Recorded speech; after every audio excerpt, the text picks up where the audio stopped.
Kita tunggu sekejap insya-Allah. Setting kejap.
InsyaAllah kita mula dengan Ummul Quran Al-Fatihah. A'udzubillahi minasyaitanirrajim.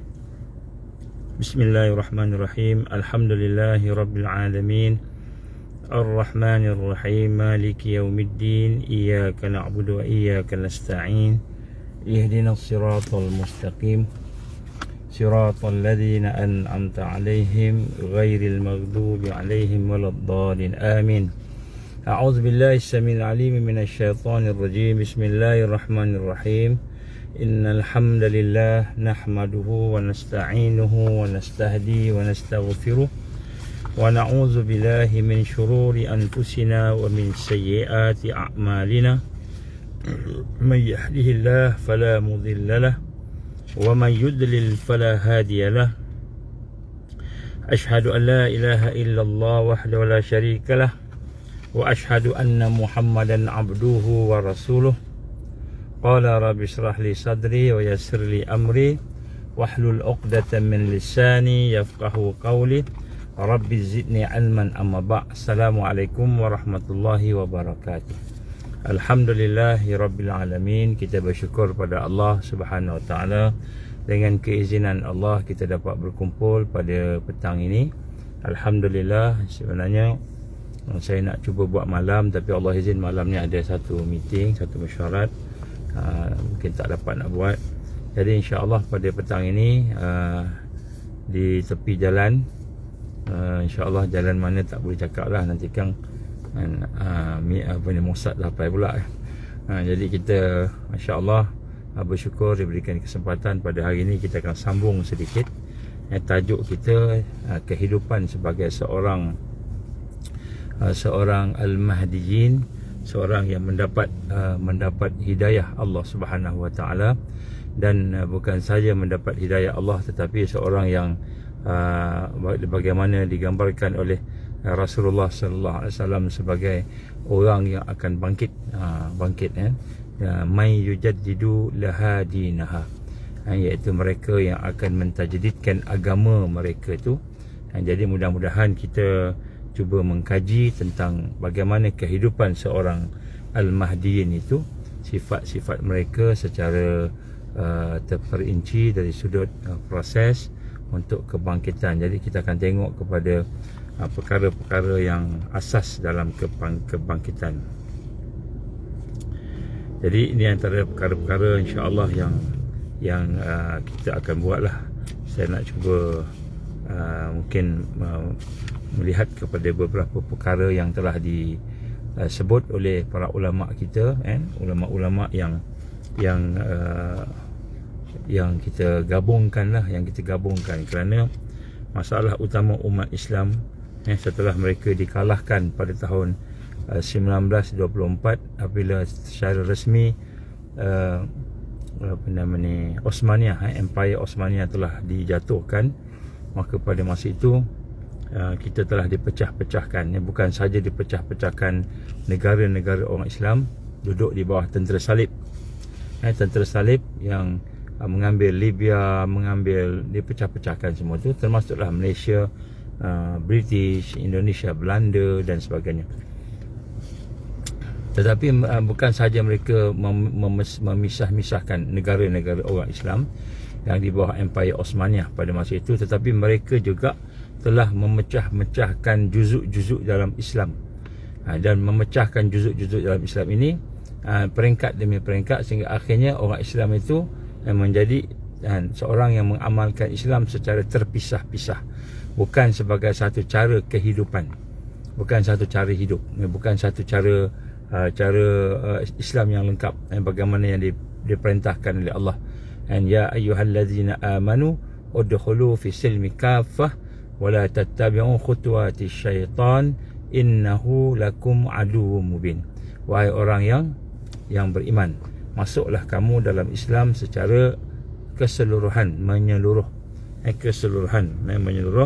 dan kerana wala tattabi'u khutuwati syaitan, dan jangan kamu ikut jejak langkah syaitan.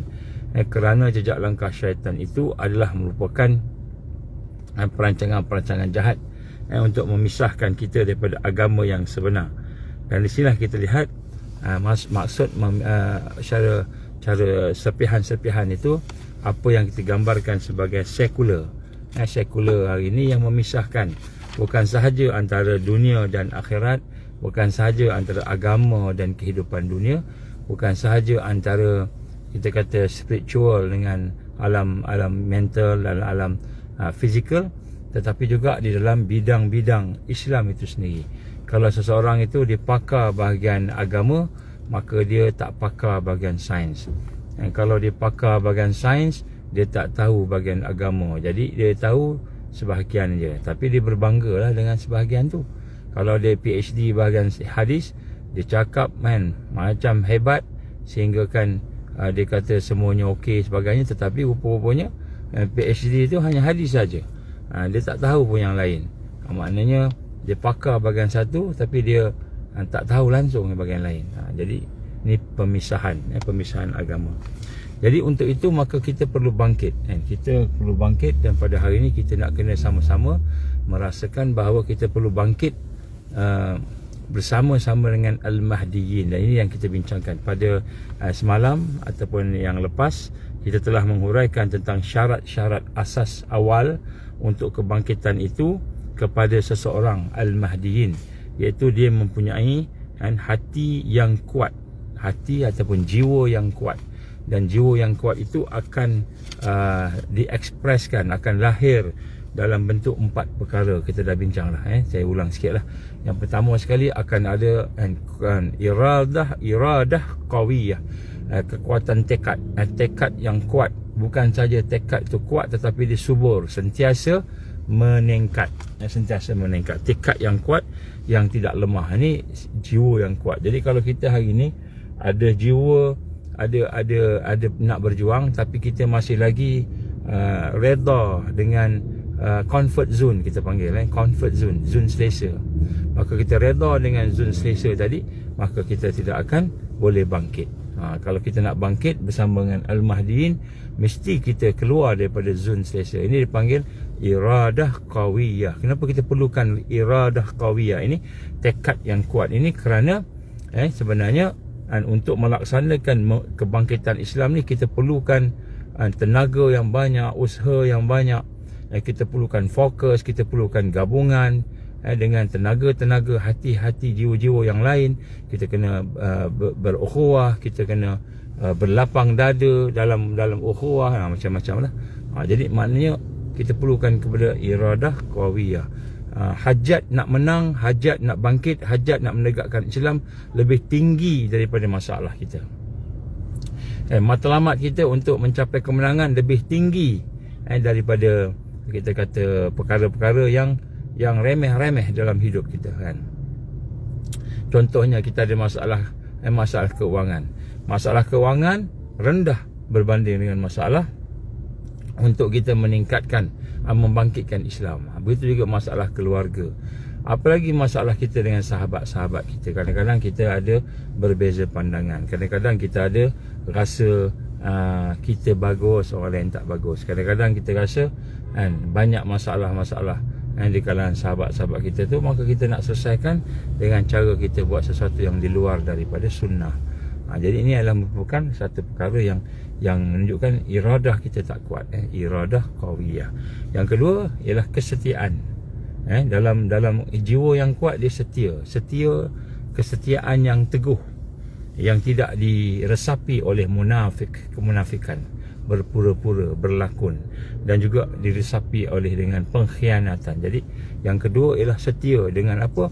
Setia dengan Allah, setia dengan Rasul, setia dengan aku janji yang telah kita sebut, yang telah kita ikrar dalam syahadah kita, di dalam kita kata janji kita dengan sahabat kita, janji kita dengan, mungkin kalau dalam organisasi, dengan kepimpinan kita. Jadi maknanya kesetiaan yang teguh ini kerana kita akan diuji dengan perpecahan, kita akan diuji dengan perselisihan, beza pandangan. Jadi kita kena bina hak ni, kalau tidak kita tak boleh. Ini antara asas yang kuat, menunjukkan hati itu kuat, dia setia. Jadi sebab tu talzamu ma'al jamaah, kata Rasulullah sallallahu alaihi wasallam, beriltizamlah kamu dengan jamaah.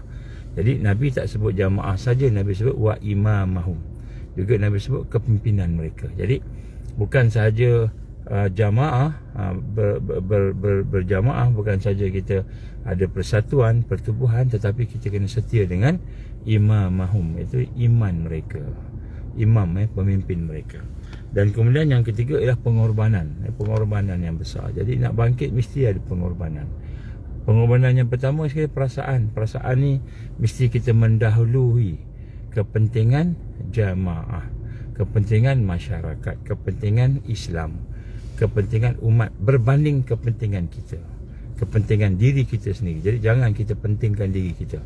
Kalau kita pentingkan diri kita, maknanya kita masih lagi berada di comfort zone selesa. Kita ingat kita okey dah kan, tapi rupanya kita tak keluar lagi daripada zone selesa. Jadi comfort zone ni penting untuk kita keluar, lepaskan dia.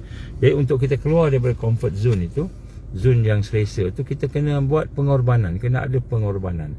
Tidak ada perjuangan, melainkan mesti ada pengorbanan. Jadi sebab tu mereka yang saya lihat di depan ni, beberapa orang yang ada ni, dan juga diri saya sendiri, kita hendaklah merasakan kita kena berikrar kalau kita mahu hidup sebagai seorang yang al-mahdiin, seorang yang mentajdidkan agama ini, bangkit bersama umat tadi. Kita mesti ada satu perasaan sanggup berjuang, sanggup berkorban. Dan pengorbanan ini bukan hanya dari sudut kita kata mungkin kita kata duit, dana sebagainya. Tapi pengorbanan yang pertama sekali ialah perasaan kita. Kadang-kadang kita rasa benda itu tak betul, tak baik, tak elok, tapi rupanya benda itulah yang betul, baik dan elok di sisi Allah. Jadi kadang-kadang kita rasa benda ni tak patut, rupanya benda itulah yang patut. Kita kena korban. Maknanya kita kena meletakkan kepentingan umat di depan berbanding dengan kepentingan kita, pandangan kita, kita kata diri kita sendiri, ataupun sahabat-sahabat yang sebahagian daripada kita. Tapi kita berpecah. Dan kemudian yang keempat ialah kita mengenali hakikat iman, hakikat prinsip Islam. Kita kenal dengan apa? Kita tidak tawar-menawar. Dalam prinsip Islam kita tidak tawar-menawar. Jadi empat ni kita telah sebut dalam siri yang lepas.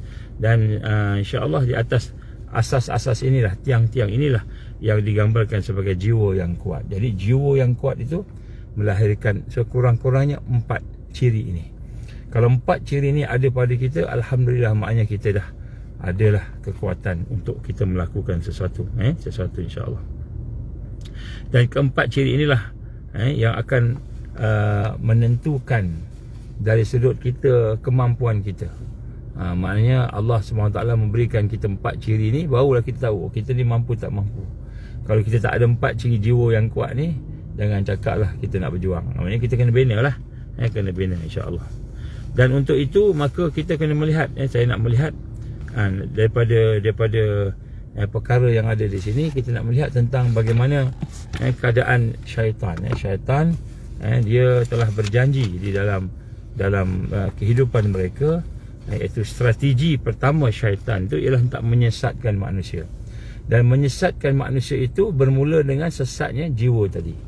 Maknanya jiwa tadi tu rasa macam dia dah semayang, dah puasa, dah pergi haji ni, orang nak pergi haji ni sekarang ni kan, dah buat macam-macam, tetapi rupanya tidak ada tekad yang kuat, tak ada iradah qawiyah contohnya. Tidak ada tekad yang kuat, tidak ada kita kata kesetiaan, al-wala kan, yang benar, kesetiaan yang benar dan sebagainya. Jadi Allah gambarkan dalam Al-Quran bagaimana iblis telah menyatakan dalam surah Sad ayat 82-83, saya bacakan. Qala a'udzubillahi minasyaitonirrajim, qala fabi'izzatika li'aghwiyannahum ajma'in illa ibadaka minhumul mukhlisin. Jadi iblis menjawab, demi kekuasaan engkau maka aku akan sesatkan mereka. Jadi iblis kata akan sesatkan semua itu kecuali illa an ibadaka minhum, kecuali hamba-hamba engkau daripada kalangan yang ikhlas. Jadi sebab tu saya menyuruhlah kepada semua kita sama-sama sentiasa kita memperbaiki ikhlas kita, membina ikhlas kita, sehingga kan ikhlas kita itulah insya-Allah akan menjadi kekuatan. Jadi sebab tu antara perkara yang pertama yang diserang oleh iblis tadi ialah keikhlasan. Jadi satu niat kita betul, kena betul, kena tajdidkan niat kita. Jadi sebelum kita cerita pasal berkenaan dengan perkara-perkara yang berkaitan dengan kebangkitan lah, Imam Mahdi lah, nak lawan Dajjal lah, nak bersama dengan hidayah Allah dan sebagainya, kita kena tajdidkan hati kita. Dan nak tajdidkan hati kita ni, kita kena membina kekuatan untuk kita bersama-sama dengan mereka yang ikhlas, mukhlisin. Jadi mukhlisin ni penting untuk kita sama-sama bina. Jadi kita kena cek apa maksud mukhlisin ni. Maksudnya tidak ada satu pun yang kita lakukan itu melainkan yang kita lakukan itu adalah untuk kita bersama-sama mendapatkan redha Allah. Satu je, mendapatkan redha Allah Subhanahu wa ta'ala. Jadi sebab itulah antara perkara yang penting untuk kita membina kekuatan jiwa ini, maka ada asas-asas keberhasilan, keberkesanan. Dan asas ini adalah sifat yang ada kepada mereka yang nak bangkit. Tak kira umur dia berapa tahun. Bagaimana yang digambarkan oleh para ulama, terutamanya contohnya yang digambarkan oleh Ustaz Syahid Hasan Al-Banna rahimahullah, dia kata apa? Sesungguhnya sebuah pemikiran, maknanya kepahaman kita tu, pemikiran kita itu akan berhasil diwujudkan. Maknanya kita nak tegakkan Islam tu, tegakkan kefahaman Islam tu akan berhasil dihidupkan, itu diwujudkan apabila kuat keyakinan kepadanya. Yang pertama sekali adalah al-iman.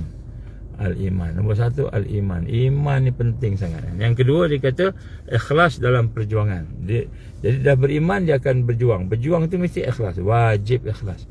Lepas tu kita kena tajdidkan iman kita. Kita kena tajdidkan ikhlas kita. Kemudian yang ketiga ialah dia bersemangat, hamasah dalam nak melaksanakan. Jadi bila buat sesuatu dengan hamasah, dengan ghairah, dengan kesungguhan, dengan satu semangat yang berapi-api. Jadi sebab kita nak tajdid ni, bukan kita nak duduk dalam comfort zone. Kita bukan nak duduk selesa, boleh tidur, boleh makan, boleh kerja, dapat gaji macam biasa, hidup macam orang biasa, ikut arus saja. Tak, kita nak duduk di dalam tajdid, maknanya kita melawan arus. Akan melawan arus jahiliyah, akan melawan arus dajjal. Jadi diperlukan kepada semangat dalam merealisasikan. Jadi kena ada semangat. InsyaAllah next time kita akan bincang pula tentang semangat ni, hamasah. Macam mana kita nak membina hamasah, kita akan bincang insyaAllah. Kemudian seterusnya kata Al-Banna, dia kata apa? Ialah bukan saja semangat, bukan cakap aja, tetapi mempersiapkan diri kita ini untuk beramal dan berkorban. Sekali lagi kata beramal dan berkorban. Jadi 4 sifat ni, al-iman, al-ikhlas, dan kemudian dengan hamasah, semangat, dan kemudian kita bersedia untuk beramal dan berkorban. Berkorban ini kita keluar daripada batasan yang kita gambarkan sebagai batasan comfort zone, zone selesa. Kita kena keluar. Kalau kita masih sanggup ikut arus, orang tidur, kita tidur, orang pergi kerja, kita pergi kerja. Kita tak kisah kerja tu kerja apa, kita tak kisah tidur tu berapa banyak, berapa lama kan. Jadi kita takkan dapat bangkit. Baik, untuk itu saya ingin cuba petik sedikit daripada kitab Qatul Ghaisiyah, Qatul Ghaisiyah fil ilm Sufiyah ala Syariah Al-Muhammadiyah, fil ilm, maknanya daripada ilmu Sufiyah, Sufi, pembersihan jiwa, curahan ilmu daripada pembersihan jiwa ala syariatih, daripada syariat daripada syariat Muhammad Rasulullah sallallahu alaihi wasallam. Jadi kita nak cuba petik beberapa perkataan di sini untuk kita melihat macam mana kita nak memproses diri kita menghidupkan 4 sifat yang semalam kita sebut.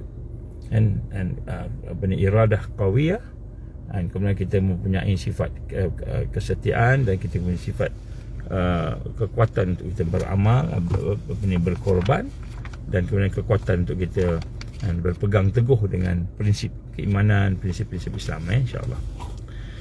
Bermula di sini bermula orang-orang yang arif, orang-orang yang arif, maknanya kita nak kena tengok untuk bangkit di akhir zaman ni, kita bukan saja perlukan kepada ilmu, boleh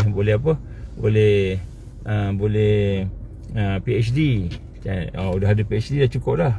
Kan, untuk kita nak bangkit tak cukup, sebab PhD ni pun sistem bagi, PhD ni pun sistem bagi. PhD iktiraf kita dapat PhD apabila kita boleh mengambil ilmu secara sekular. Saya bagi satu contoh.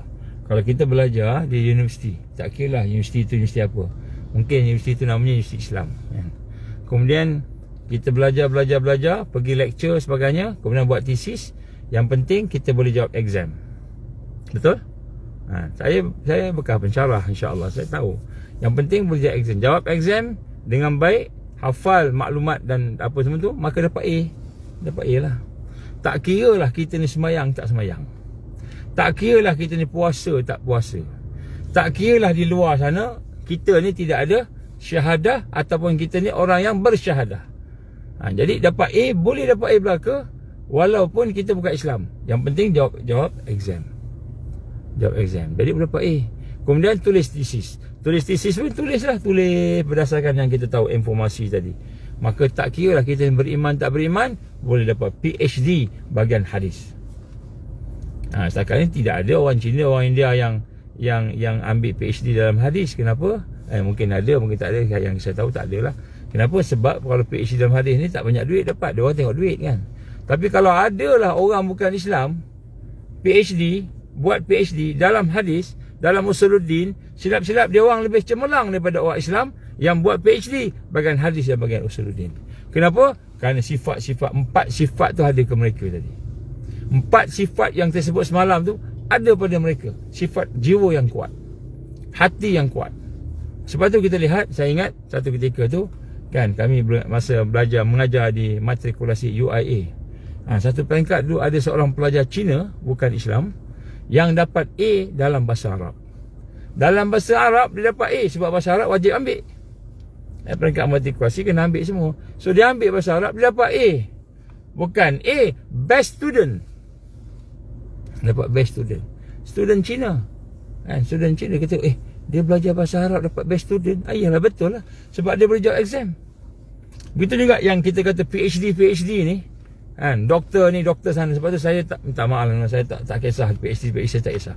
Doktor yang kata saya ni doktor hadis lah, doktor usuluddin lah, PhD ni. Kan, dia dapat PhD. Dia ada ilmu lah yang tinggi dekat universiti. Kan. Sedangkan PhD tu diberi oleh sistem yang mengikut arus.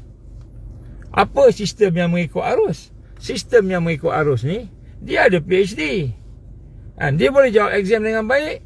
Dia boleh hafal ayat Quran, hafal hadis. Kan? Dia boleh present tesis, buat tesis, present tesis dia, viva akan dia. Dia boleh dapat cemerlang PhD walaupun dia tak semayang. Walaupun dia tak puasa. Dia boleh dapat A. Dapat A, PhD, doktor dalam usuluddin tapi tak semayang. Doktor dalam usuluddin tetapi mengambil riba. Dia boleh ambil riba. melakukan benda yang haram, melakukan benda-benda yang Allah murka. Seolah-olahnya macam dia kata, tak apalah, aku ni tak Islam pun tak apa, yang penting ada PhD. Jadi inilah masalahnya. Jadi sekarang ni kita sebut sekarang ini, kita melihat manusia tu dari kaca material, sijil. Bukanlah saya nak kata PhD tu tak bagus, bukan itu maksud saya. Tapi nak sebut sini, kita janganlah berbangga sangat dengan ilmu yang ada pada kita, sedangkan ilmu tu dibagi oleh sistem yang mengikut arus sekular. Sistem yang mengikut arus sekular. Bukan kita kata tak bagus, bagus, baik daripada orang tak ada PhD, baik sebab dia belajar. Cumanya kan, dia boleh, kalau orang bukan Islam pun belajar agama, belajar hadis, belajar kita kata usuluddin, usul fiqh dan sebagainya, dan dia belajar, dia menghafal apa sebagainya, dia boleh dapat A, tak ada masalah. Ini berlaku masa saya mengajar dulu pun berlaku. Seorang pelajar, dia dapat A dalam pelajaran walaupun tak sembahyang, tak sembahyang, dapat A. Dan saya pernah sekali tu jalan-jalan bertembung dengan dua orang lelaki perempuan dan berdua-duaan dalam cahaya yang samar-samar. Saya tanya, kamu ni siapa? Kamu ni siapa kan? Saya pelajar sekian-sekian, saya pelajar sekian-sekian. Waktu dia kata, kenapa kamu duduk dalam sini? Tidakkah kamu mendengar ayat Allah, wala takrabuz zina? Dia kata dia boleh hurai ayat tu. Dia boleh hurai ayat tu, tapi dia buat benda yang Allah larang. Kan, jadi maknanya inilah sekular. Sekular ni maknanya ilmunya kan tebal, berat. Kalau kita pikul ni berat, ilmunya banyak lah. Tapi takwanya kan, ikhlasnya, ihsannya, adabnya, akhlaknya tidak ada. Ini berbeza dengan tarbiyah Al-Quran, berbeza dengan tarbiyah Islam daripada zaman Nabi dulu. Tak sama. Tapi jangan kita kata, oh, aku dah ada PhD, aku dah boleh jadi Al-Mahdiyin. Macam itu. Jangan. Aku dah PhD, aku bersama-sama dengan pejuang Islam. Jangan. Sebab PhD itu dia bagi oleh arus bagi. Sebab tu saya tak iktiraf PhD ni. Saya, bukan orang lain iktiraf, saya tak iktiraf. Kenapa? Melainkan ada padanya at-taqwa. Melainkan ada padanya ilmu dan takwa dengan ikhlasnya, sebagainya. Maksudnya yang akan melahirkan jiwa yang kuat macam mana sifat yang kita sebut semalam. Jadi ini perkara yang kita penting nak tengok. Kalau tak kita tertipu. Ui, yang cakap ni mufti. Ui, yang cakap ni doktor, PhD dalam hadis, PhD dalam usuluddin. Tapi tengok, riba dia ambil. Dia nombor 1 ambil riba. Bila bekerja nak kena ada kereta. Kan? Kemudian dia kata kalau nak beli kereta, gaji tak cukup lagi.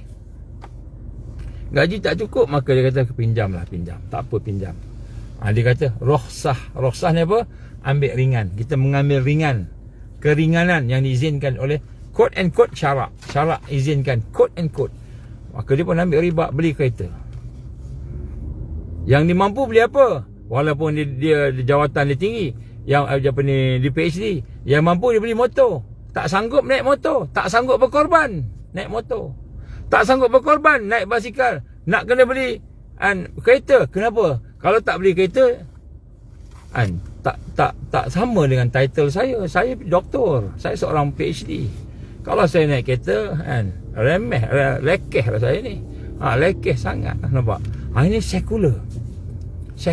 Jadi kita kata hari ni, jiwa yang kuat tu jiwa yang faham dengan prinsip Islam. Kita sebut nombor 4, ciri nombor 4. Dia kenal prinsip Islam, dia kenal prinsip-prinsip keimanan, dan kemudian dia mengamalkan, tak tawar-menawar.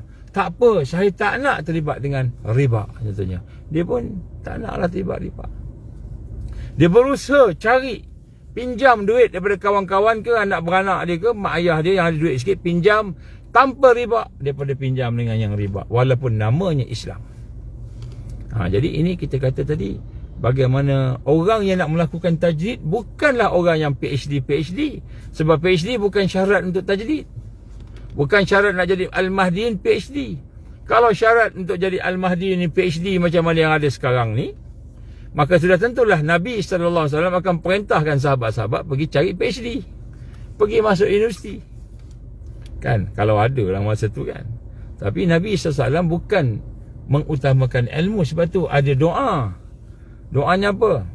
Allahumma inna na'udzubika min ilmi la yanfa'. Ya Allah, jauhkanlah aku daripada ilmu yang tidak bermanfaat. Ada doanya. Nabi suruh sahabat kita semua ni doa. Ada ilmu tak bermanfaat. Jadi maknanya bukanlah yang paling tinggi di kalangan kita ni orang yang paling tinggi ilmunya pergi universiti. Tapi yang paling tinggi di kalangan kita ni orang yang paling beramal dengan ilmunya. Orang yang paling bertakwa dalam hidupnya. Orang yang paling ikhlas. Ini memang sifat hati tadi. Jadi Al-Mahdi ini bermula dengan kekuatan jiwa. Kebangkitan jiwa yang sebenar. Bukan pandai cakap. Bukan pandai berhujah, berdebat. Esok dengarnya ada debat antara Dr. Roland dengan Dr. Kapak. Apa Kapak? Din Kapak kan? Din Kapak ke apa? Jadi saya diminta jadi moderator. Dia kata, Ustaz, ramai orang tak mau jadi moderator, boleh tak tolong jadi? Minta sungguh-sungguh ni, dia kata. Jadi saya pun kata, moderator tak apalah kot, saya kita moderate je, tak apalah kan. Saya ada benda lain nak buat, tapi nak kenal juga Din Kapak ni siapa. Jadi saya nak jumpa lah. Dr. Roland ni saya nak jumpa juga. Dr. Roland dalam perbicaraan sekarang ni kan. Tak apalah. Jadi malam besok ada ni, saya pun tak pasti lagi lah macam mana tengok. Tapi dia minta lah, dia kata tak ada orang ni. Saya pun tak tahu sejauh mana dia punya keberkesanan. Tapi tak apa, dah perkenalan insyaAllah. Jadi nak sebut sini, sebab itulah kita lihat bagaimana kita nak kena faham bahawa jiwa yang hidup itu, jiwa yang ada kekuatan itu, barulah benar, bukan ilmu semata. Hari ni orang bangga dengan ilmu. Dia lantik kerana ada ilmu. Belajar kat mana? Saya belajar di Universiti Islam Antarabangsa. Saya belajar di Universiti di Madinah. Saya belajar di Universiti di Jordan, di Universiti di Azhar. Alhamdulillah. Alhamdulillah. InsyaAllah ada live. InsyaAllah ada live. Alhamdulillah. Alhamdulillah. Jadi mari kita lantik jadi mufti. Lantik mufti terus. Tak tengok takwa tak takwa. Tak tengok dia faham ke tak faham liberal ni. Ada orang yang boleh terima liberal. Ada orang yang boleh terima sekular. Ada orang yang boleh terima fikrah dan kefahaman yang menyesatkan dalam sudut arus, dari sudut apa ni, agama mungkin tak nampak sangat kan. Baik. Jadi sebab itu dalam hal ini maka kita ingin mencontohi sifat-sifat, proses-proses, tahap-tahap mereka yang kita dipanggil oleh para ulama ataupun dipanggil oleh kita kata alim ulama kita sebagai al-arifin. Mereka yang arif, yang berilmu, yang bukan saja berilmu, yang bijaksana. Bukan saja berilmu dan bijaksana, tapi yang mengamalkan ilmu dan yang mempunyai hikmah. Ini arifin, orang yang arifin. Kita panggil arif tu billah kan. Jadi dia mungkin tak ada PhD, tapi dia seorang yang arifin, orang yang kenal Allah, orang yang kenal Islam, yang ada ilmu yang boleh bermanfaat, bukan ilmu yang boleh digunakan untuk berdebat macam tin kosong berdebat, dia ketuk kuat bunyinya, tapi kosong dalamnya. Jadi ini yang kita nak kena rasa tengok insya-Allah.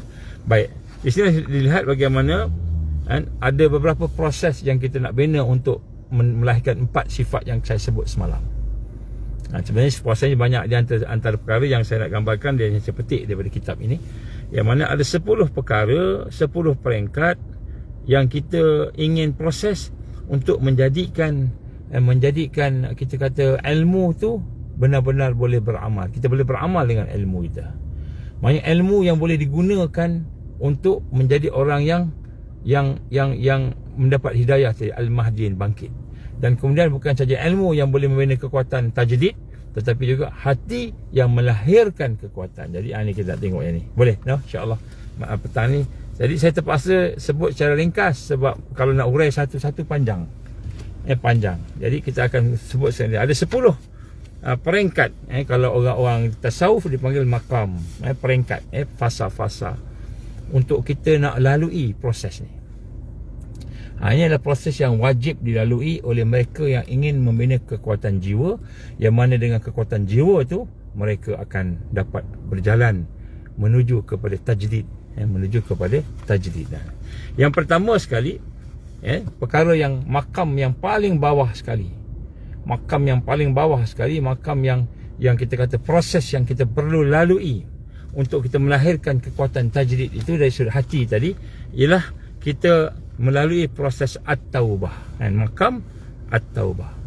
Jadi kita kena faham tentang taubat. Macam mana taubat ni? Sebab tu kalau kita tengok di dalam surah At-Taubah, Allah menggambarkan mereka yang telah dibeli oleh Allah. Innallaha ashtara minal mu'minin anfusahum wa amwalahum bi anna lahumul jannah. Jadi Allah Subhanahu Wa Taala telah membeli daripada orang beriman itu diri mereka dan juga harta mereka. Maknanya diri dia tu beramal, harta dia tu digunakan, semua kapital dia ada, buah fikiran digunakan untuk tajdid, untuk membangkitkan Islam. Dia ada hati digunakan untuk kebangkitan Islam. Dia ada fizikal, harta dia fizikal, sehat digunakan untuk kebangkitan Islam. Dia ada kereta, dia ada rumah, dia ada tanah, dia ada anak-anak, dia ada semua yang ada padanya dibeli oleh Allah. Innallaha ashtara minal mu'minin anfusahum wa amwalahum bi anna lahumul jannah. Siapa mereka? Mereka yang berjanji dengan Allah. Berjanji dengan Allah. Siapa mereka yang berjanji dengan Allah ni? Yang pertama ialah at-taibun, orang yang bertaubat. Jadi sebenarnya tak kira lah kita ni ada PhD ke, tak ada PhD ke, tapi kalau kita ingin benar-benar membina satu kekuatan, maka hendaklah kita sama-sama memasuki makam taubah, at-taubah, taubat. Jadi taubat ni satu apa dia panggil, kita kata satu amal yang bermula daripada hati. Amal yang bermula daripada hati. Apa dia amalan hati itu? Iaitu an-nadama. Maknanya dia menyesal. Menyesal pada apa? Menyesal pada dosa dia, kelemahan dia. Ada kelemahan tak? Semua orang ada kelemahan. Semua orang ada kelemahan. Saya pun banyak kelemahan. Saya mengaku saya pun banyak kelemahan. Dosa, saya pun banyak dosa. Tak ada orang yang tak ada kelemahan. Jadi maknanya walaupun dosa, walaupun kelemahan, keaiban, kehinaan yang dilakukan itu, maka dia bertaubat, dia menyesal. At-taubah an-nadamah. Taubat itu penyesalan. Jadi maknanya kita nak memahami bahawa orang yang benar-benar mahu hidup kehidupan seorang al-mahdiyin. Seorang al-mahdiyin ni seorang yang mendapat hidayah Allah untuk membina kekuatan dan kebangkitan, maka dia mestilah sentiasa dalam keadaan bertaubat. Apa maksud bertaubat ni? Maknanya sifat dia tu, dia sensitif, sangat sensitif dengan dosa dia, kekufuran dia, kejahilan dia, segala keaiban dia disebut rawasib jahiliyah, disebut karat-karat jahiliyah. Apa maksud karat jahiliyah ni? Segala yang ada dalam diri kita ni, kelemahan ni ma'akhis dipanggil. Kelemahan-kelemahan tu yang telah masuk dalam hati, yang telah masuk dalam pemikiran dia, yang telah meresap dia menjadi tabiat, menjadi darah daging dia, itu dipanggil rawasib jahiliyah. Jadi bila kita faham bahawa kita ada lagi dosa-dosa yang telah menjadi karat, yang telah menjadi sesuatu yang duduk di dalam hati kita, maka wajib kita menyesal dan kita bertaubat. Jadi rupa-rupanya orang yang mendapat hidayah Allah ni, nombor satu ialah orang yang bertaubat. Macam tu. Jadi kalau kita banyak ilmu, kita ada PhD, kita ustaz, kita seorang ustazah, kita seorang yang duduk dalam tarbiyah, kita seorang yang berjalan dengan kehidupan, tapi kita malas bertaubat, tak suka bertaubat, susah nak sebut astaghfirullah, astaghfirullah, susah Susah nak sebut astaghfirullah, susah nak sebut nak minta ampun ke Allah, susah nak minta maaf. Nak minta maaf pun susah. Contohnya lah kan. Maka kita kan belum lagi berada dalam proses al-mahdiyin, belum. Tak sampai lagi. Tak sampai lagi. Sebab tu nombor satu ialah bertaubat. Taubat ni apa? Menyesal dengan kelemahan kita, menyesal dengan dosa kita, menyesal dengan keaiban kita. Akhirnya apa? Akhirnya kita pun rokok, sujud menghadap Allah, dan kemudian kita pun minta ampun ke Allah. Ya Allah, ampunkan dosaku. Ya Allah, ya Allah, ampunkan dosaku. Jadi bila berlaku sesuatu dalam hidup dia, nombor satu, dia tak salahkan orang. Dia tak salahkan orang lain, dia salahkan diri dia sendiri. Dia salahkan diri dia sendiri. Banyak perkara-perkara berlaku. Maka dia pun salahkan dia. Tengok kat mana salah aku ni, kat mana silap aku ni. Maka kita pun bertaubat pada Allah. Ini perkara yang penting untuk kita faham. Ini makam yang pertama. Dan macam mana kita nak tahu yang kita sudah pun mula, taubat kita tu mula diterima oleh Allah? Macam mana kita nak tahu taubat kita tu Allah mula terima? Allah terima lah, Allah terima. Yang pertama sekali, timbul satu perasaan mahabbah. Kita rasa sayang ke Allah. Jadi rupa-rupanya orang yang bertaubat ni, Allah lembutkan hati dia sampai dia rasa sayang pada Allah. Mahabbatullah. Jadi ini hasil dia. Dan mahabbah ini adalah suatu yang akan meningkat dari satu tahap ke satu tahap, sehinggalah dia menjadi orang yang al-wasilun ataupun al-wasilin, orang yang sampai pada Allah, orang yang muqarrabin, orang yang dekat dengan Allah. Mahabbah ni lah tanda orang tu akan menjadi hamba Allah. Jadi pada hari ni kalau kita lebih sayang dosa kita daripada Allah, maka maknanya walaupun kita sebut satu hari 1000 kali istighfar, astaghfirullahalazim, astaghfirullahalazim, kita baca penghulu istighfar, Allahumma anta rabbi la ilaha illa anta khalaqtani wa ana abduka wa ana ala ahdika wa wa'dika mastata'tu a'udzu bika min syarri ma sana'tu abu'u laka bi ni'matika alayya wa abu'u bi dhanbi faghfir li fa innahu la yaghfiru dzunuba illa ant Allahumma anta rabbi la ilaha illa ant. Kita baca istighfar, tapi hati kita masih sayang dengan dosa daripada Allah, maka tu tandanya taubat kita, istighfar kita belum Allah terima lagi, belum berhasil lagi. Maknanya kita kena terus taubatlah, jangan putus asa, bertaubatlah, teruskan. Mungkin ada tidak ikhlas kat situ, mungkin kita masih sayang dengan dosa kita, mungkin kita ada perkara-perkara yang kita tak buat yang Allah perintah, benda wajib yang Allah perintah tak buat. Apa benda wajib? Benda wajib ni banyak kan, sembahyang, puasa, haji, semua tu biasa. Apa lagi wajib yang lain? Contohnya dakwah. Dakwah ni wajib. Kita tahu orang tu buat salah, anak kita buat salah, keluarga kita buat salah, kita tahu semua buat salah, kita tahu sahabat kita buat salah, tapi kita tak nak tegur, tak nak betulkan. Walaupun kita tahu kita ada kuasa, kita boleh betulkan. Dakwah, kita tak buat dakwah. Ataupun melakukan amar ma'ruf nahi mungkar, seru kepada Islam, cegah mungkar. Contohnya saya sebut sikit contohnya orang besar-besar lah, mufti contohnya, mufti ataupun qadi. Mufti dan qadi ni lagi besar. Tanda Allah SWT tak suka dengan mufti dan qadi dan orang alim dan ulama apabila dia susah nak bertaubat. Kenapa dia tak bertaubat? Kerana dia tidak melakukan amar ma'ruf nahi mungkar, menyuruh kepada ma'ruf, mencegah mungkar. Kan? Dia diam aja.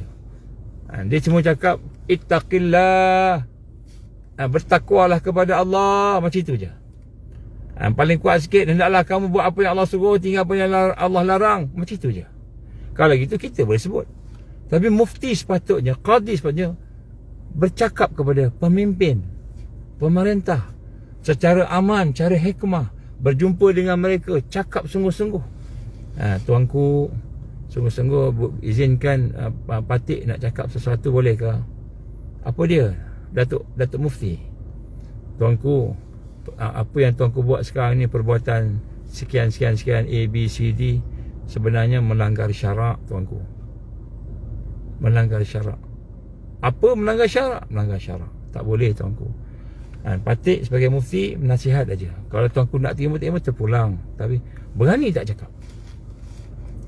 Berani tak cakap. Menteri Agama berani tak cakap dengan Perdana Menteri Malaysia.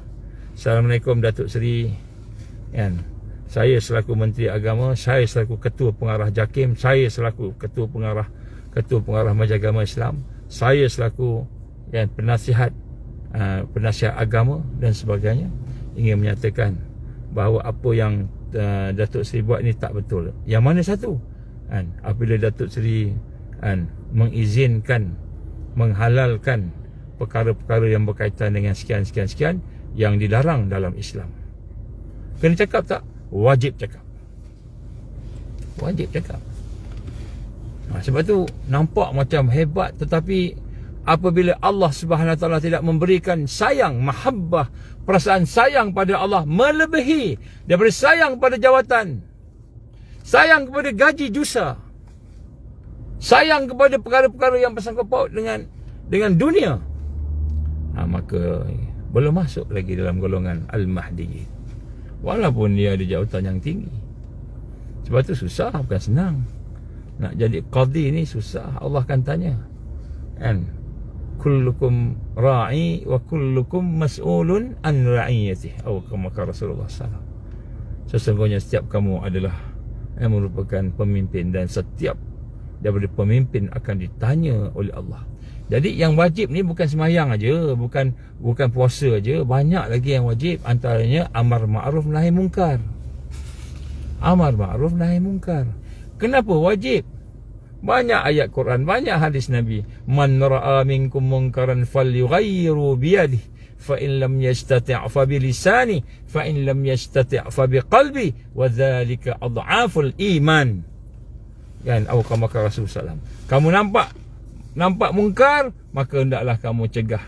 Kalau cegah macam mana? Guna tangan, kuasa, kena cegah. Tak mampu kuasa, lisan, nasihat, lisan. Tak mampu lisan, kena hati, benci, doa. Kalau kita nak jadi mufti dan qadi, kita nak jadi penasihat agama, wajib kita guna lisan, jangan guna hati. Kalau guna hati, jangan pegang jawatan.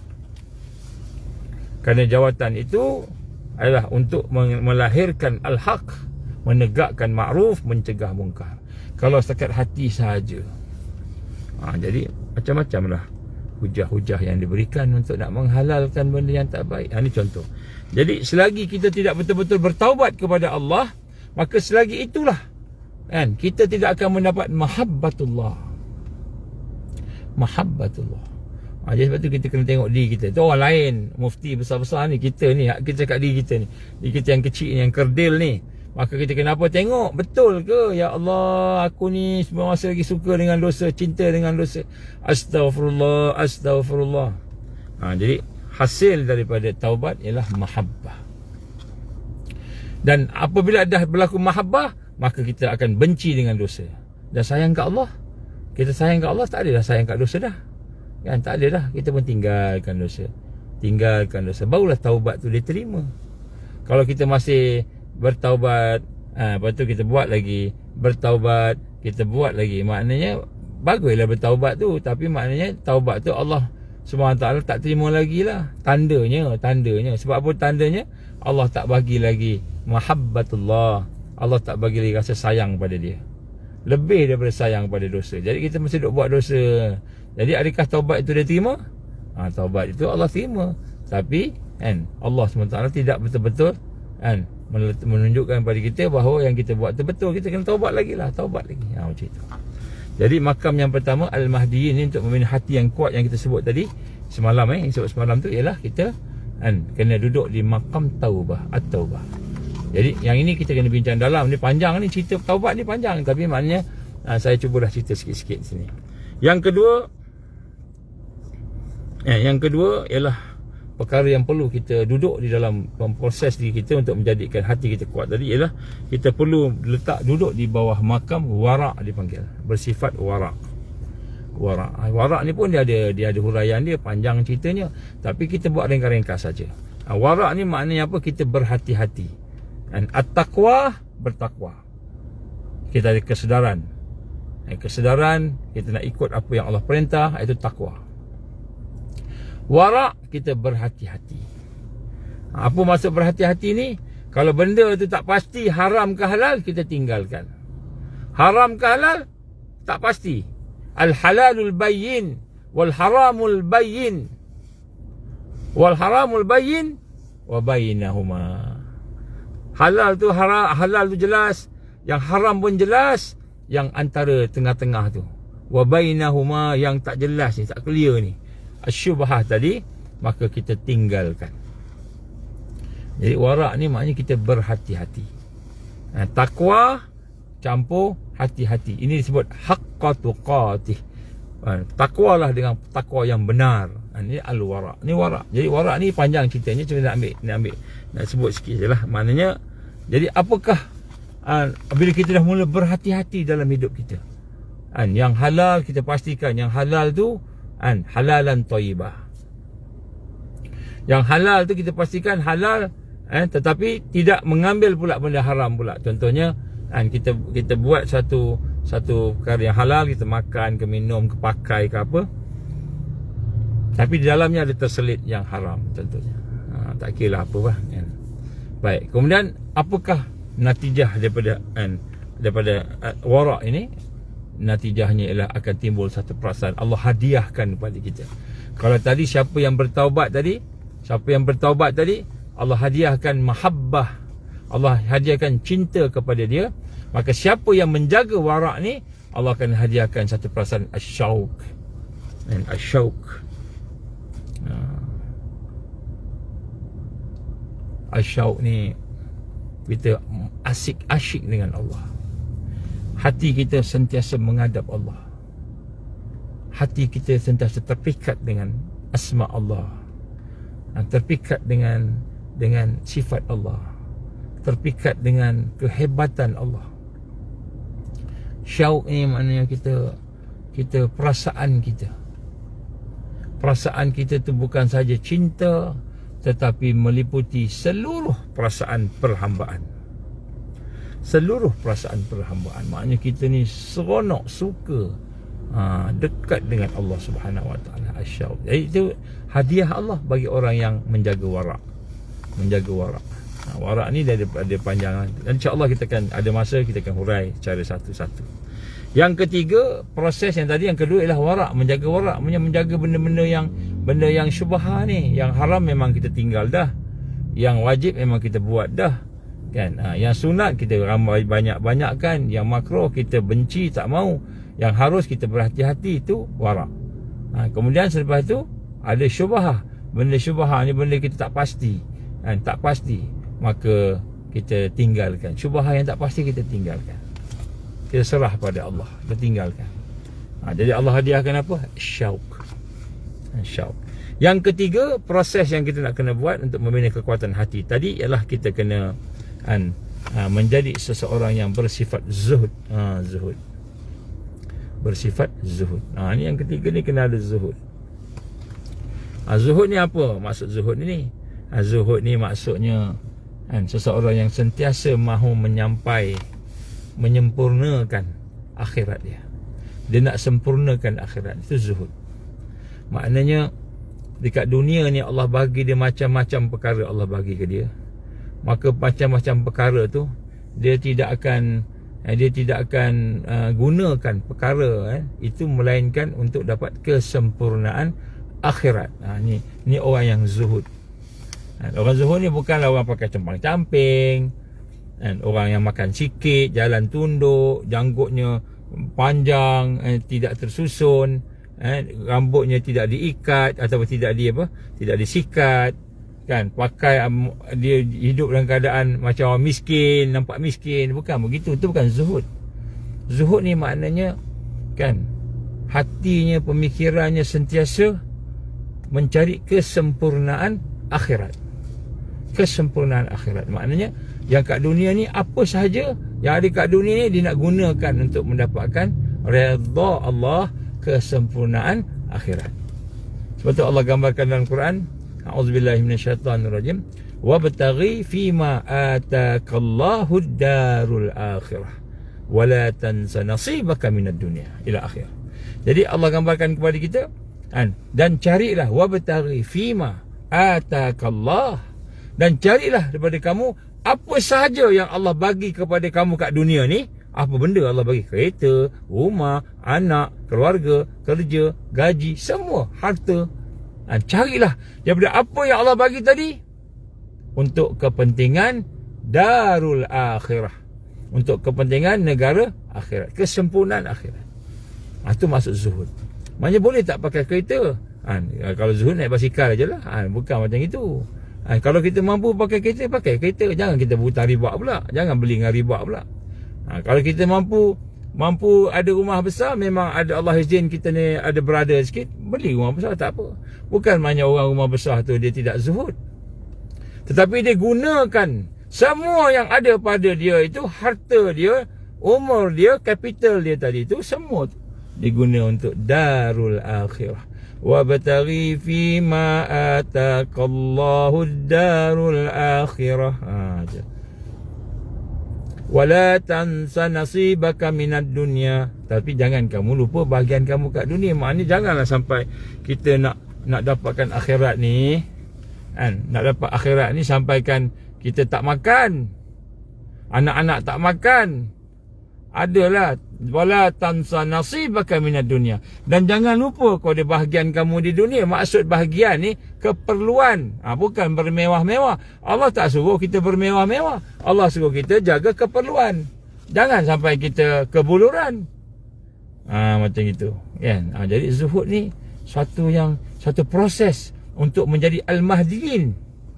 Zuhud ini saya sebut hari ni kita cerita tentang hati, kekuatan jiwa dan hati ni proses. Jadi kita kena buat ni. Kita kena tengok. Jadi zuhud ni pun sebenarnya satu kisah, satu tajuk yang ada tersendiri. Nanti kita akan buatlah bila ada kesempatan dalam daurah, dalam seminar, dalam tamrin, kita akan cerita lebih dalam lagi. Jadi zuhud. Dan apakah hasil daripada zuhud? Jadi kita nak tahulah kita ni betul-betul zuhud tak zuhud ni. Allah dah terima ke proses kita ni nak dapat zuhud ni, nak berada zuhud ni? Allah dah terima ke? Maka kita pun tengok apakah ada dalam hati kita. Allah menghadiahkan satu perasaan haibah, merasa haibah, iaitu hati kita akan jadi kuat, tetap, teguh. Hati kita tetap sentiasa menghadap Allah. Kita akan menjadi seorang yang haibah. Haibah ni maknanya seorang yang hatinya sentiasa merasai kehebatan Allah, gerun dengan kesempurnaan Allah. Dia hamba, dia rasa hamba, maka hatinya sentiasa bertawajuh pada Allah. Bertawajuh kepada Allah maknanya dia melihat pokok, dia melihat bangunan, dia melihat orang, hatinya sentiasa menghadap Allah. Menghadap Allah ni maknanya dia melihat itu makhluk Allah, dia melihat kat situ ada sifat Allah, di situ ada nama-nama Allah yang hebat, yang sempurna, yang maha kuasa tadi. Di situ ada zat Allah yang maha hebat, maha kuasa, zat Allah yang tidak ada sama dengan yang lain yang menjadikan. Tidak ada yang wujud melainkan Allah yang mewujudkan. Dia tengok sesuatu, maka dia melihat kewujudan makhluk ini adalah kerana Allah yang wujudkan, kuasa, kudrah, iradah Allah aja. Hati dia menghadap Allah, bertawajuh kepada Allah, maka dia pun sentiasa dapat mengikhlaskan hati dia, berihsan dan sebagainya. Ini orang yang bersifat zuhud. Allah akan hadiahkan kepada dia perasaan haibah, hebat Allah. Maka dia sentiasa, hati dia tetap. Dia tengok Dajjal, dia tak nampak Dajjal kuat. Dia tengok tentera China, tentera Amerika, dia tengok tentera musuh, dia tengok orang jahat depan dia, dia tengok siapa saja. Dia tidak nampak kehebatan makhluk, dia melihat kehebatan Allah. Ini perasaan yang Allah akan campakkan kepada mereka. Allah akan hadiahkan kepada mereka yang bersifat zuhud. Ini satu yang kita tengok hari ni hilang, dah tak ada dah hari ni. Orang nampak hebat. Kalau kita duduk tepi jalan tu kan, tiba-tiba lalu kereta Porsche, lalu kereta Lamborghini, lalu kereta apa lagi, kereta yang hebat-hebat ni saya pun tak tahu. Lamborghini gitulah yang saya tahu. Kereta apa entah lagi kan. Lalu kita akan nampak, kereta bestnya kereta tu, kereta yang mahal contoh kan. Lalu apa namanya, kancil, lalu Myvi, kita tak rasa apa-apa kan. Itu maknanya haibah kita masih pada makhluk. Kita masih memuji makhluk. Haibah kita masih pada makhluk. Ferrari Ferrari contohnya.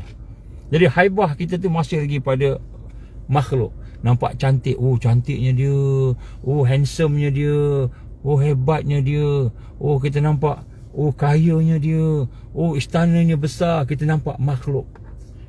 Jadi haibah kepada Allah tak ada. Jadi macam mana kita nak jadi orang yang memperhambakan diri pada Allah, yang sentiasa menghadap Allah, bertawajuh kepada Allah? Tak boleh. Kenapa? Kerana hebat tu masih lagi makhluk. Kan? Bila doktor bagi ubat ke kita, sembuh, kita nampak doktor tu, kita tak nampak haibah, kehebatan Allah. Kita tak gerun dengan kekuasaan Allah. Kita tak gerun dengan kekuasaan Allah. Kenapa? Sebab kita masih lagi memandang dunia. Kita tidak memandang akhirat. Kita tidak mencari akhirat. Tidak mencari akhirat lagi. Kita masih mencari dunia. Bila kita mencari dunia, maka Allah tak bagi haibah kepada Allah. Allah letakkan hati kita ni hina kerana kita memandang makhluk tu hebat.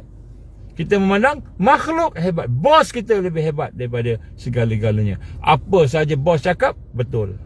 Bos lebih hebat. Perdana Menteri lebih hebat. Tuanku lebih hebat. Orang besar-besar lebih hebat. Kita tak rasa haibah tu Allah. Kenapa? Kita masih lagi mencari dunia. Allah tak campakkan, Allah tak berikan, Allah tak anugerah dalam hati kita ni perasaan haibah, merasa gerun dengan Allah, merasa gerun dengan keagungan Allah, kekuasaan Allah. Ni kenapa? Kerana kita masih tengok dunia. Tengok kereta Ferrari lalu depan kita. Ferrari. Katakanlah kawan kita datang, kan? Bawa BMW yang hebat kan, bawa Ferrari yang hebat, Lamborghini. Kau bawa kereta Ferrari kan? Dia senyum kan. Kita tengok Ferrari, hebat kawan kita tu, hebat bawa kereta Ferrari kan? Kawan kita seorang lagi datang ni pakai kereta kancil. Kita lancik kancil pun first edition dulu. Yang dah saya ingat cap pun dah lepas ni, dah bawa kancil aja. Kita merasa kehebatan dunia dalam hati kita. Kita merasai gerun dengan ancaman musuh, gerun dengan kehebatan. Siapa tu? Tuanku. Kau tak tahu ke? Tu tuanku tu. Itu Agong tu tau. Kau tahu tak tahu tu Agong tu? Itu Perdana Menteri Malaysia tu. Itu Menteri Pertahanan Menteri tu yang datang tu. Nampak tak datang? Kau buat macam-macam itu kan? Gerun. Rasa gerun dengan makhluk. Rasa gerun dengan bos. Rasa gerun dengan orang-orang manusia. Kita tidak diberikan oleh Allah haibah kepada dia. Kenapa? Kerana hati masih sayang dunia. Hubbud dunia ni, penyakit cinta dunia masih ada dalam hati kita. Kita masih hajat kepada sesuatu daripada dunia ini. Orang sebut-sebut nama kita, orang puji-puji kita, ada pengikut yang ramai. Kita masih hajat kepada dunia. Nak wang yang banyak, kita nak harta yang banyak, kita nak orang sanjung kita. Jadi semua tu ada. Ini bila kita mempunyai hubbud dunia ini, tidak bersifat zuhud tadi, maka Allah akan cabut haibah, kegerunan kepada Allah. Allah akan cabut kan, tak boleh nak rasa kehebatan Allah. Bukan Allah tak hebat, kita tak dapat tu, Allah cabut. Maka akhirnya apa jadi kan? Kita akan rasa makhluk ni hebat. Dajjal hebat, tentera Dajjal. Tengok Amerika gementar, diri kita. Tengok Amerika gementar. Kita nak jadi pejuang, nak jadi pemimpin, kita nak jadi pemimpin mesti mempunyai satu kehebatan, merasa haibah kepada Allah. Kalau tidak, datang Cina, ugut, senang aja dia ugut. Dia kata kalau kamu tak ikut apa yang kami nak ni, kami tarik kan perdagangan dengan negara kami kan. Maka jangan nanti negara kita miskin, jangan. Kita takut dengan manusia. Ini samalah macam WHO. Kita nak cadangkan pada pihak kerajaan, keluar daripada WHO. WHO ni mengarut. Mengarut WHO ni. Keluar dari WHO. Habis kalau keluar dari WHO, macam mana dapat ubat-ubat semua? Ubat-ubat penyakit, sakit, ubat, semua Allah ada. Bila kita buang musuh-musuh Islam, maka Allah akan bagi kita ganti yang lebih baik. Hari ini kehebatan manusia tu menjadi satu kegerunan dalam diri kita. Kenapa? Kerana memang pemimpin kita mencari dunia, berebut-rebut cari dunia. Jadi mana ada haibah tadi? Haibah kepada Allah tak ada. Allah cabut. Dia nampak, dia gerun dengan musuh dia. Dia gerun dengan makhluk. Ini pemimpin-pemimpin hari ini sepatutnya dia bersifat zuhud. Sebab tu kita tengok Umar bin Khattab radhiyallahu an. Satu ketika seorang wakil daripada Rom datang. Wakil daripada Rom datang nak cari khalifah Umar. Maka sahabat-sahabat tu kau hujung jalan tu ada satu pokok, kau tengok isteri dari kat bawah pokok tu. Maka dia pergi orang Rom datang tengok Umar baring bawah pokok, tak ada alas apa-apa, dengan tanah apa semua, duduk macam gitu. Kan, duduk. Ini ke khalifah ni? Ini ke Amirul Mukminin ni? Maka dia pun datang-datang. Yang dia bagi salam. Kami nak cari Umar bin Khattab. Ya, saya lah Umar bin Khattab. Saya lah Umar. Amirul Mukminin.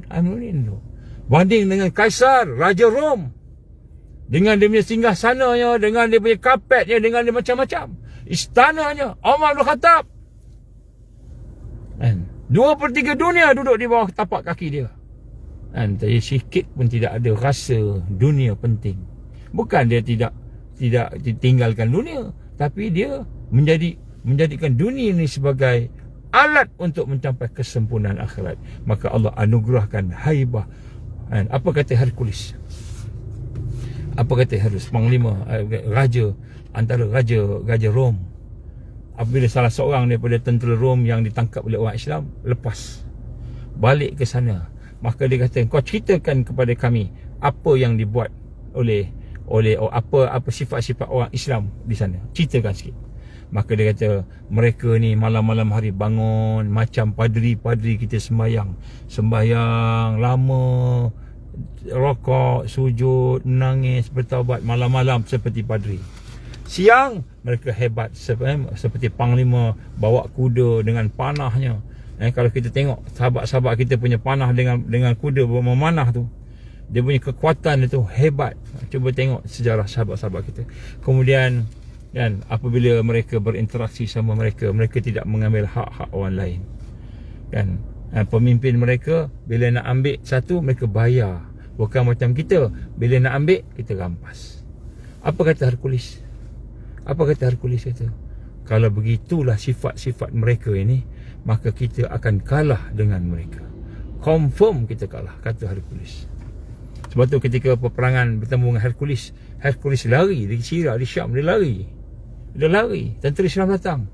Report kepada Sayyidina Umar. Report kepada Sayyidina Umar. Raja lari, panglima dia lari. Maka Umar kata, inilah barakah, bagaimana kehebatan haibahnya yang ada pada kamu itu di sisi orang bukan Islam. Kerana kamu zuhud, kamu meninggalkan kehinaan dunia. Kamu bersifat orang yang meninggalkan dosa, tak nak dosa sebagainya tadi. Nampak? Ini kekuatan kita hari ini. Pemimpin nak pergi sembahyang Jumaat pun naik helikopter. Nak pergi sembahyang Jumaat naik helikopter. Nak pergi sembahyang Jumaat datang lambat dengan escort. Dengan escort kau tak boleh penuh, tak boleh duduk sebab dia dah tempah duduk kat depan. Orang yang datang awal patutnya duduk depan, duduk soh depan. Dia datang lambat, duduk belakang. Tapi kenapa dia datang lambat nak duduk depan? Dah datang lambat, duduk belakang lah, macam itu lebih kurang lah kita kata. Tapi tak, pasal saya menteri, saya ni sultan, saya ni orang besar, Jadi saya kena duduk depan. Tak layak saya duduk belakang. Tapi datang lambat. Habis saya sibuk dengan meeting. Tak apalah, meeting dapat pahala dah. Dapat pahala dah. Tapi kamu kena duduk dekat mana yang kamu datang lah. Saya pernah sekali Menteri Besar Kelantan, Datuk Nik Aziz, Al-Fadhil Tuan Guru Nik Aziz, bukan Datuk lah, Tuan Guru Nik Aziz. Dia habis mesyuarat lambat, datang ke masjid lambat.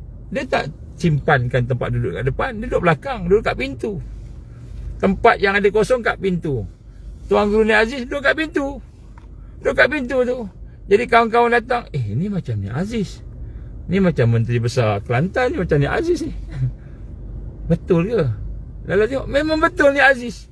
Pasal dia mesyuarat lambat habis, dia keluar daripada pejabat dia, pergi ke masjid, dah penuh. Dia duduk belakang. Dia tak siapkan tempat dia kat depan, belakang imam. Aku Menteri Besar, aku Tuan Guru, aku kena duduk depan. Tak ada. Ini haibah, ini kehebatan. Kenapa? Dia tak nampak pangkat tadi tu. Dia tak nampak dunia tadi tu. Ini satu yang Allah akan bagi, haibah. Maksudnya hati itu akan jadi kuat dan tetap menghadap Allah, bertawajuh kepada Allah Subhanahu Wa Taala apabila kita melaksanakan zuhud. Jadi zuhud ni kita kena faham lah, nak buat zuhud ni macam mana. Ada tajuk dia pula zuhud ni. Next time insya-Allah. Kemudian yang keempat pula ialah apabila kita ingin membina kekuatan, makam yang keempat ialah kita memproses diri kita supaya as-sabr, kita ada kesabaran. Yang keempat ni kena sabar.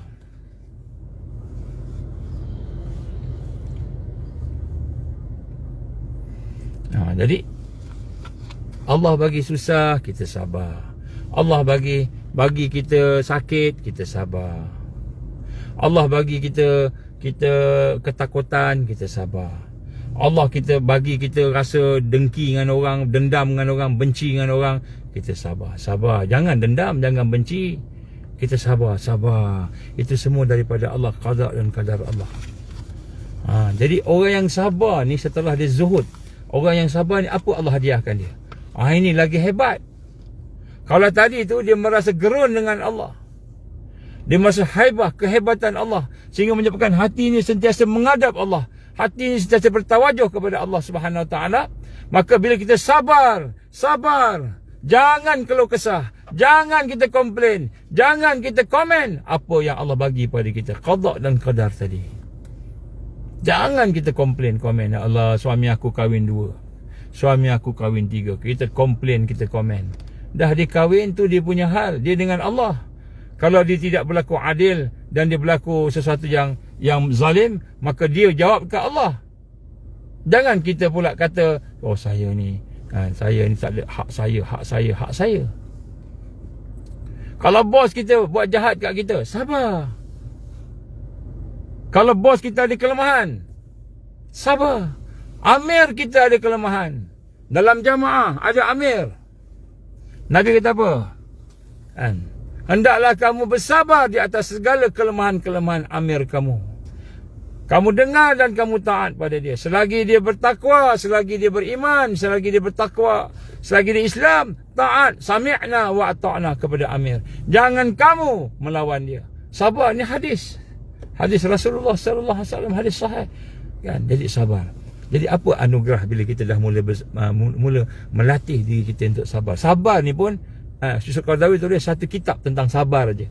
Panjanglah sabar ni. Sabar dengan bencana alam, bencana, kesusahan, sabar dalam kita nak istiqamah dengan ibadah, sabar untuk kita tidak menganiaya orang lain. Ni sabar ni dia banyak peringkat dan banyak. Jadi insya-Allah sabar tu pun kita kena faham.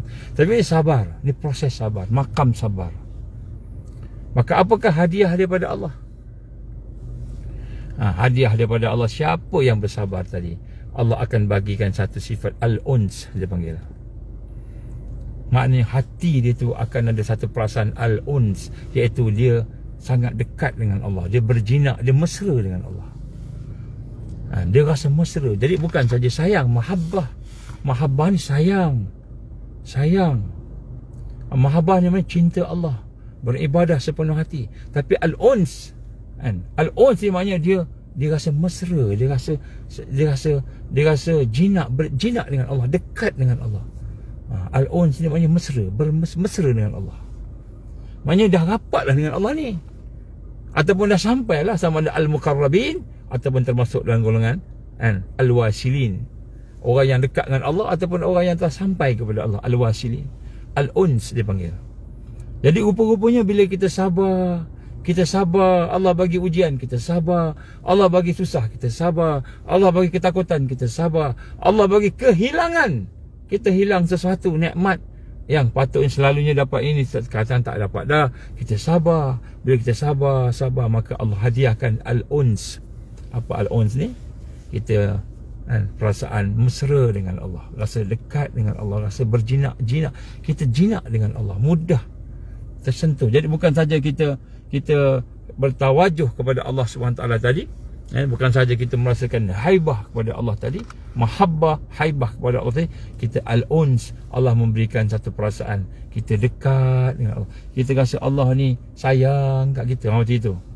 Jadi walaupun Allah bagi susah, al-latifnya Allah di sebalik kesusahan tu, kita rasa kasih sayang Allah, kasih sayang Allah.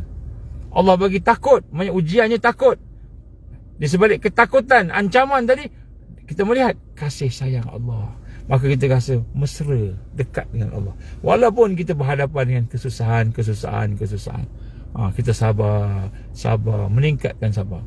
Ya ayyuhalladzina amanu sabiru wasabiru warabitu wattaqullah. Jadi kita kata, wahai orang beriman, bersabarlah kamu.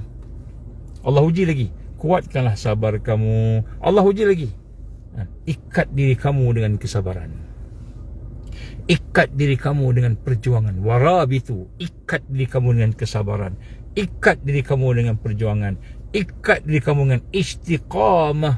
Istiqamah dengan sahabat-sahabat, istiqamah dengan jamaah. Jangan kita buat benda-benda yang melanggar daripada syarak. Contohnya kita tak sabar, dan kita tak sabar, ada kelemahan pada kepimpinan kita, tak kira lah jamaah apa pun, ada kelemahan pada kepimpinan. Nabi suruh sabar, Nabi bukan suruh buat kudeta.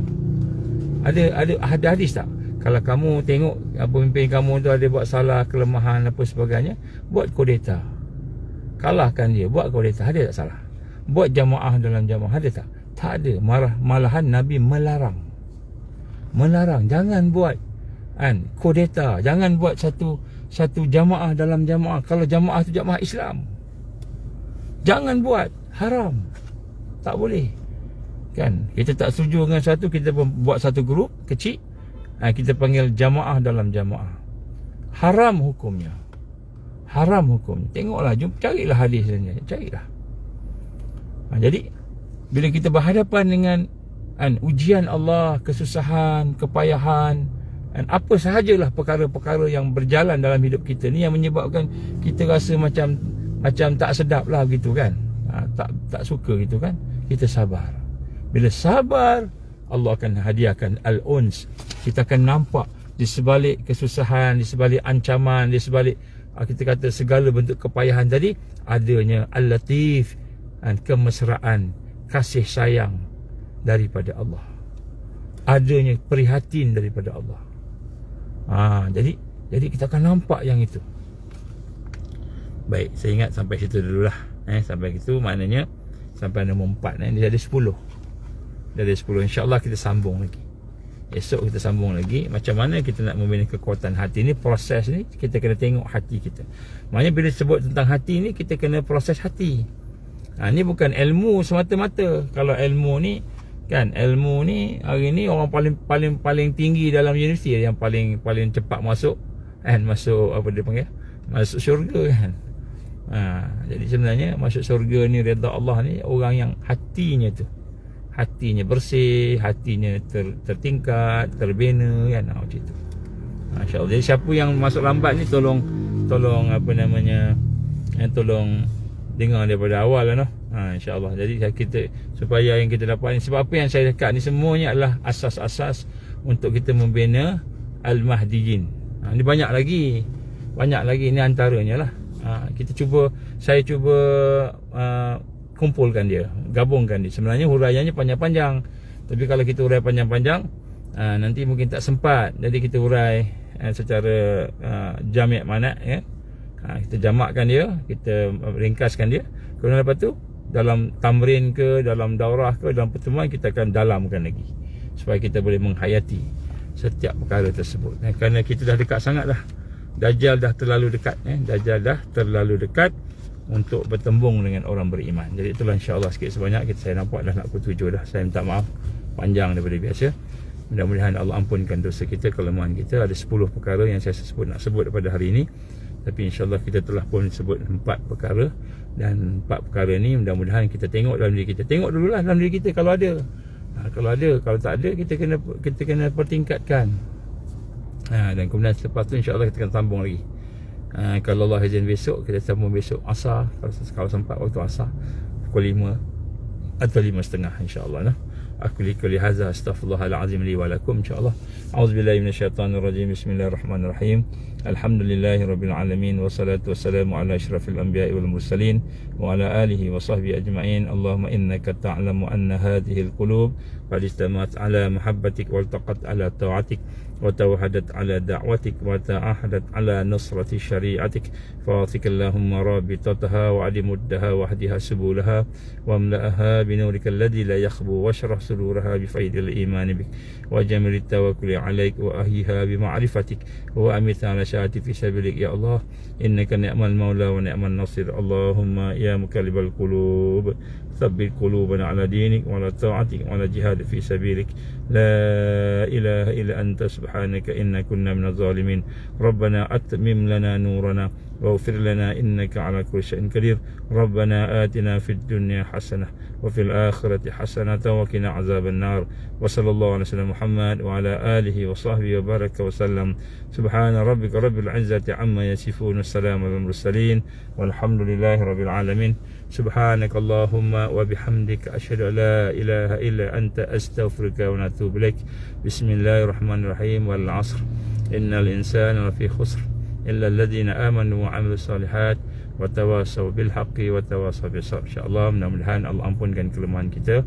Allah beri kekuatan untuk kita istiqamah bersama dengan Islam dan kebangkitan Islam, perjuangan Islam. InsyaAllah kita mudah-mudahan diberikan istiqamah untuk bersama dengan perjuangan dan sahabat-sahabat yang berjuang insyaAllah. Wabillahi taufiq wal hidayah. Assalamualaikum warahmatullahi wabarakatuh.